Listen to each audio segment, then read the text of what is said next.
ഇതിൽ ഏറ്റവും കൂടുതൽ പെട്ടുപോയിരിക്കുന്നത്, ദുരന്തത്തിനേക്കാൾ വലിയ ദുരന്തത്തിലെത്തിയിരിക്കുന്നത് എന്താണെന്നറിയോ? സർക്കാർ ടൗൺഷിപ്പിൽ വീട് വേണ്ട, കോൺഗ്രസും യൂത്ത് കോൺഗ്രസും ലീഗും പ്രോമിസ് ചെയ്ത വീട് ഞങ്ങൾക്ക് കിട്ടുമെന്ന് കരുതി 15 ലക്ഷം രൂപ വാങ്ങിച്ച് ആ ഓപ്ഷൻ എടുത്ത മനുഷ്യന്മാരെയാണ് ഇവർ പിന്നെയും വഴിയാധാരമാക്കിയിരിക്കുന്നത്. കാശെടുത്ത് ആരെങ്കിലും പുട്ടടിച്ചോ എന്നുള്ളതിനേക്കാൾ വലിയൊരു കൺസേൺ എന്നെ സംബന്ധിച്ചിടത്തോളം, നാളെ ഇതുപോലുള്ള ദുരന്തങ്ങൾ വരുമ്പോൾ ഇതേപോലുള്ള രാഷ്ട്രീയ പാർട്ടികളും സന്നദ്ധ സംഘടനകളും യുവജന സംഘടനകളും ഒക്കെയാണ് വരേണ്ടത്. ആ ദുരന്ത സമയത്ത് യൂത്ത് കോൺഗ്രസിന്റെ സകല പ്രവർത്തകർ അവിടെ കൈ മെയ് മറന്ന് പ്രയത്നിക്കുന്നത് നമ്മൾ കണ്ടിട്ടുണ്ടായിരുന്നു. പക്ഷെ അതിനുശേഷം സാമ്പത്തിക ഇടപാടുകളുടെ കാര്യം വരുന്ന സമയത്ത് ഇവർ കാണിക്കുന്ന ഉത്തരവാദിത്വമില്ലായ്മ. 100 വീടുകൾ വെക്കാൻ ചുരുങ്ങിയത് വേണ്ടത് 20 കോടി രൂപയാണ്.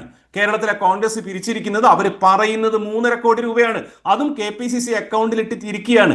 ഈ ഒരു വർഷക്കാലമായിട്ട് വീടില്ലാതായി പോയ ആളുകൾക്ക് വീടുകളുമില്ല, സർക്കാർ കൊടുക്കുന്ന വീടുകളും ഇല്ല എന്നുള്ളതാണ്.